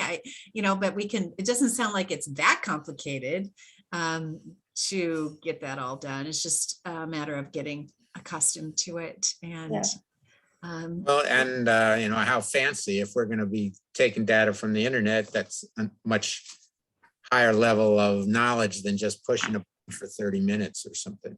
Yeah. well, it's like the security system that we want. How fancy do we want? How fancy do we need? Getting something fancy and needing something fancy are two different things. Just having water delivered. I'm just excited about no buckets. Oh, God.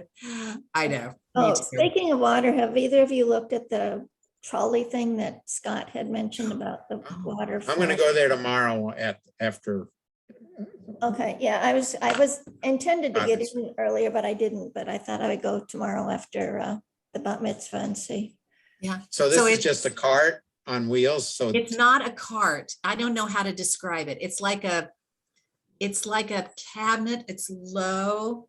It's probably this tall, then wheels on it underneath it. It's actually hollow, like there's storage in there. I have no idea what this thing is for, but it's square and it looks like it would fit like a a regular water barrel, a 55-gallon would fit right Okay. on it. So it'd hold up to 500 pounds? Well, Scott stood on it. Well, he's not 500 pounds. I'm going to tell him you said that. Well, he'll fess up. Okay. But the thing is it would have to be modified because I would, if there's kids like, who gets our water most of the time now are the Madrakim that work there. And I would want it to be safe enough that it wouldn't be tipping, or they could push the barrel off somehow. So it'd have to have They some could kind push of. the whole thing to get it filled. So you're that thinking little- of a big, you want to have a big water holding thing that you can move from where you fill it into the Yeah. Teva room. Yeah. So if we had that 55-gallon or whatever it was, I keep saying 55. I can't remember Chris. But Chris found a really nice barrel with a spigot and everything, like a rain barrel. But the thing about that is that we could even attach a hose to it so that once it's moved down there, we could water from the. Hose rather than. Well, Yeah, why don't instead of- we, most of those utility places, and you could, a plumber could change it, but put a hose in the utility room and run it to the Teva room, fill up your barrel. And if you had the barrel up high by gravity, you can water from that. And you could just. Oh, sure. We You could. can fill up the water thing once a week or whenever, when kids aren't there. Yes. It seems easier than moving water around on a cart. That's true, but we could also move it from place to place in the Teva room. temple. So, so it really should have some kind of something to help stabilize that barrel on whatever device we use. Right. It's just that this didn't cost us anything. And I just thought, by the slimmest chance, maybe it would actually work for us. So, I'll look at it. yeah. And maybe it won't. And if it doesn't, it doesn't. That's it. That's the answer. But yeah, because, it's a pain in the drain to get water down to Teva all the time. And they're going to start planting, I think this week, aren't they, Chris? Aren't you going to start? 22nd, yes. So it's really, how many gallons of water do we use every time we watered? Like 10, 15 gallons of water, maybe even Oh, more. yeah. So it's a lot to haul back and forth. Yeah, but what I'm saying is you can fill it up with a hose. I know, I understand what you're saying. I'm not sure that would be any easier than rolling it down the hallway. Because we're still going to have to use a hose anyway to fill it. So yeah, a hose will have to be attached to the utility room sink and then into the barrel. So there's still work to do. It's just one big thing instead of, this other. They have tedious- in these big office buildings, they have people who, now the big thing is to have walls of plants, and they have companies that come in and water. They must have some easy automated things, so they're not carrying water around, it's on a hose from somewhere. Yeah.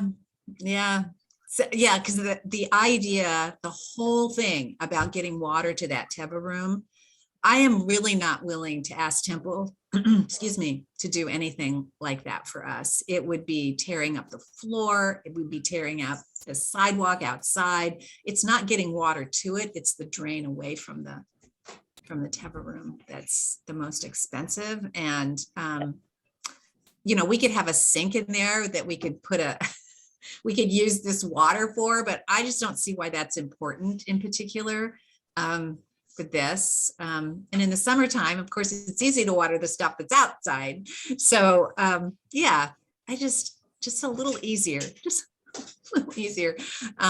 And I think the barrel, actually, the kids will like. I think they'll get a kick out of that. That Yeah, it's, water fights. well, let's hope not. We've had kind of big fat messes down there with accidentally dumping all the soil out of the bins. I mean, they got very enthusiastic. And so there's a lot of mess. But you know what? I think it's fun. I think they're fun.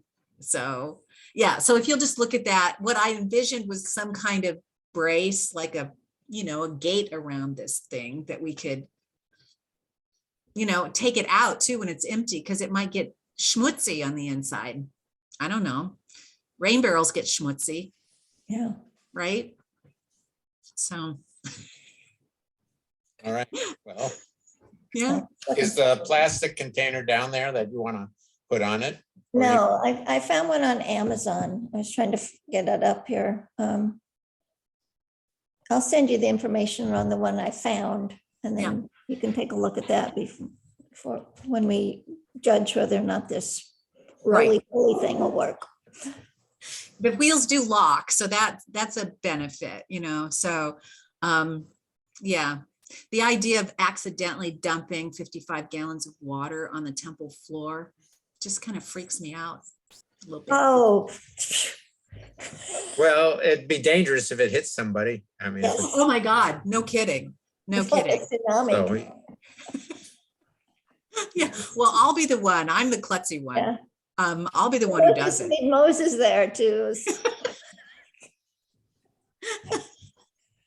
I know. Well, I will send you Pat's contact information, and if Okay. you make a date with her, that's fine. Gail just wanted to be included because it's Okay. Gail's friend, not because I don't know, Gail's here in the garden. So that would be fun. Okay. Yeah. So now maybe we need to buy a paper shredder if we're going to use newspaper now. Do you think everybody's going to be on that? you might have one at the temple or somewhere. Try Faith. I know. The first person that popped into my mind was poor Lois Friedman, who's been doing all this for us. We're not going to lock her in the basement, but maybe she'd want to shred paper for us. So I think I've got a pretty good idea of where to get a lot of newspaper too, if we wanted to do that. Does it have to be newspaper? Can it just be like, I don't know, Charlie, what do you think? Paper's paper as long as it's not all colored yeah. stuff. So I don't, use like he all- said, most of the ink is, soy-based, Yeah. recyclable stuff these days. It's not lead-based or anything, so. Right, right. I use a lot of my paper. I've got a shredder and I put it in my compost pile. Yeah. And Oh, it's- sure. It's not newspaper because I don't take newspaper anymore. It's all online. I know. I always question the paper recycling because paper is carbon sequestration. And I mean, I'm not against putting it in a garden and using it, but it's taking carbon out of the air. So I mean, you have to kill trees to get new paper. I understand that, but the idea about paper out there on our garden, it is so windy. It is so windy out there in that garden. Don't you think?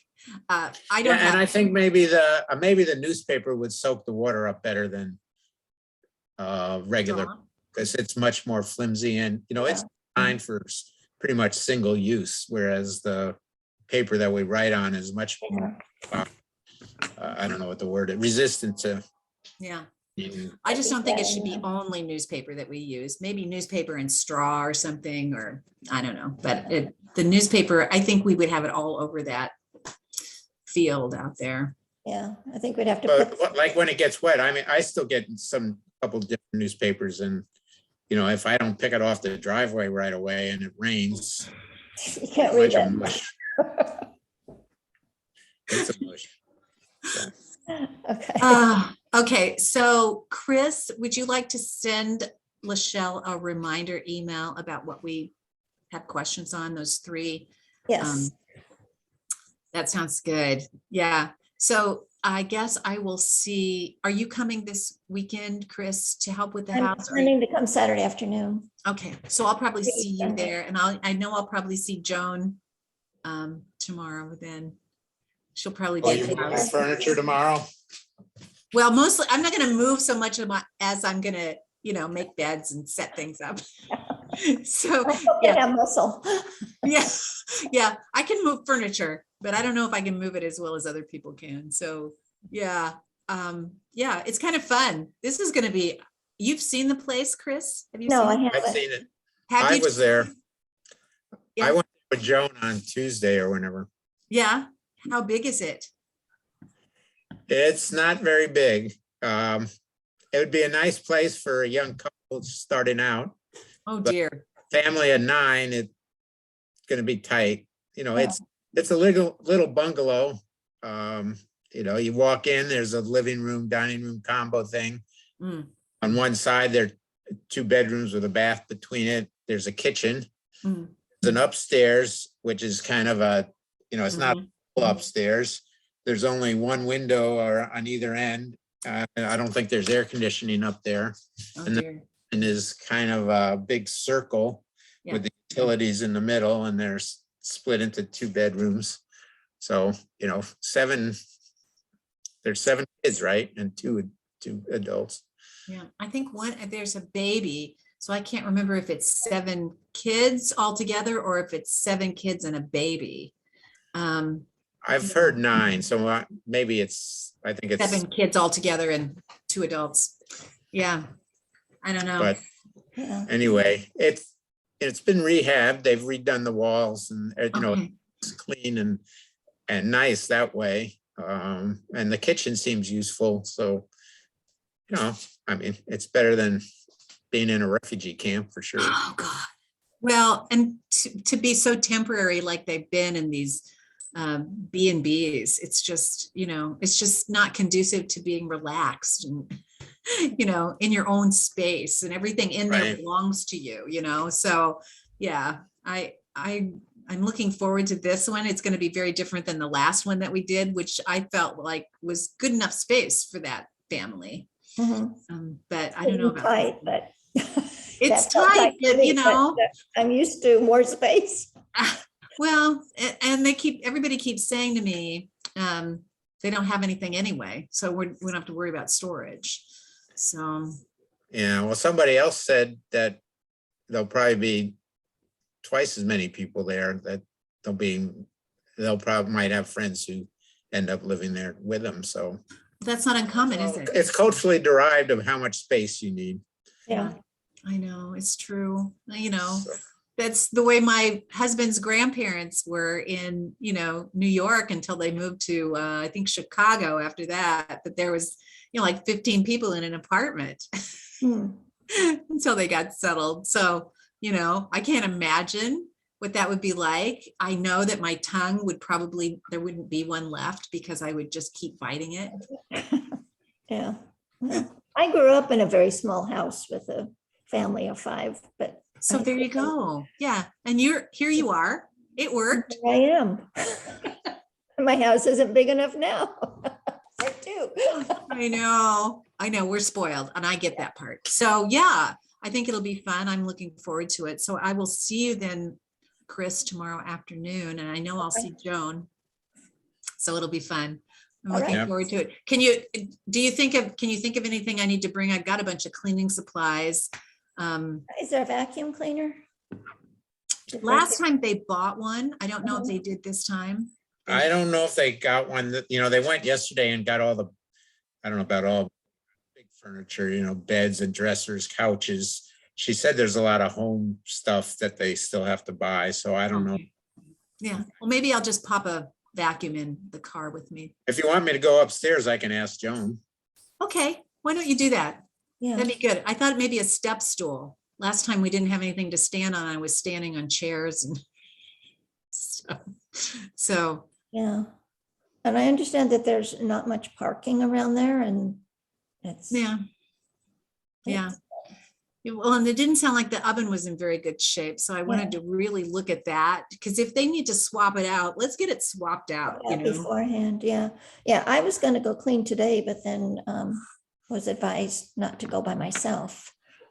Oh, And okay. that said that it was not a very good area.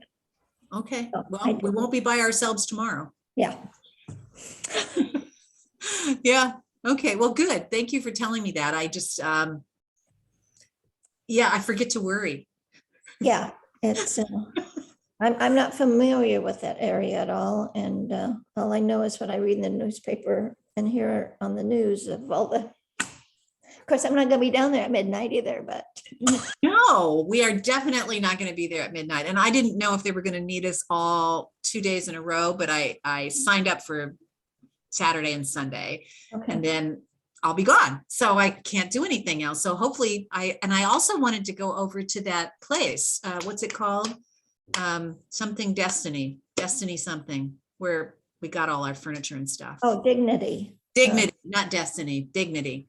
Yeah, Yeah, something Dignity. yeah. I thought if they needed. Joan said there's no vacuum cleaner there. The main floor is wood, but the basement is carpeted. Oh, okay. All right. Oh, so Maybe there's a I'll- basement too? Excuse me? Did you say there's a basement? Yeah, and there's 2 bedrooms down there Oh, okay. Wow, okay. and a big storage area. Oh, So- good. And there's an egress window, so I'm sure it's going to be 2 bedrooms. I think the girls are going to go down there. That's what I heard, but, Okay. Okay, all right. and if you need a step stool, you should bring it because I don't think there's anything in there. Okay, I'll just bring that. And the other thing that we didn't have the last time is any little nails, hammer and nails. We had a hammer, but no little nails to put things up. So I don't know if I have any little nails. I'll have to look, I but think I've got a little picture hanging kit I can probably bring. I can Yeah. give Joan some picture hanging stuff if you think. yeah, because it was just kind of sitting there and then Mindy had to take care of it later. And it's better if we're just all done, we can just walk away. So, Apparently they need to move in right at the end of the month because they have to be out of their Airbnb a day earlier than everyone thought. Oh, that's fine. Hopefully we'll get it all done in these next 2 Yeah. days. So, I mean, there's so many people working. yeah. It's kind of a little beehive of activity. So yeah, I think we can do it. So Well, we did the other house in about 2 days, so that was. yes, we with- did. With very few extra details that needed to be attended to, so. Well, I'm hoping we get almost everything done and then we can wrap it up on Sunday, Yeah. just get that done. That would make me feel better that I'm not leaving another thing undone. When are you leaving? Not till Monday morning. Yes, poor Martin. I hope his bruising is gone. He looks like he has a purple beard. He's purple Well, all the way around. well, he'll have his mask on for part of that time, so nobody will know. Honestly, I look at him and think, I sent pictures to my daughter and she was like, Jesus. I said, don't say that to him. Don't say that to him. Just let him be fine. He's, and he couldn't brush his teeth for 24 hours, which is creepy. Yeah, They had this mouthwash stuff for him to use. And he was like, that's not brushing your teeth. Yeah. So it's better and he'll be fine. And, he can always say that I have been abusive. that's right. So He was And trying to we'll get out of believe the that. basement and, you wouldn't let him out of the basement. that's it. That's it. Oh my gosh. Yeah. So this time is the first time we've ever done this where he wanted to have sedation, but to have sedation, it was just oral medication. And so he took that before we left, like an hour before his procedure was supposed to happen. And he was so loopy. I didn't think I could get him in the car to get him there. And then he was loopier still by the time I got him, and we had to get a wheelchair to get him out of the car and into this place. So yeah, he was as happy as he could be. And yeah, it was lots of fun. Yeah, drunk as a skunk. Loopy doo. So yeah, he doesn't remember any of that. He doesn't remember the ride there. He doesn't remember talking all the way home. He kept talking about basset hounds and nuns and latkes and I don't even know what all. Well, if So there's anything you want to buy, go do it and say, well, you told me to do this. Oh, I do that anyway, Chris. Oh, Yeah, so it's over and so we'll be out of town and he'll be people will just think that's a birthmark or something on his face. Oh my God, it's terrible. So We'll give you space because they want to get close to him. It'll be nice for your vacation. it's contagious, I'll say. Oh my God. Well, thank you. Thank you both. All right. I'll see you tomorrow. See ya. Have a good trip. All Okay. right. Thank you, Charlie. All All right. right. Bye. Bye. Bye.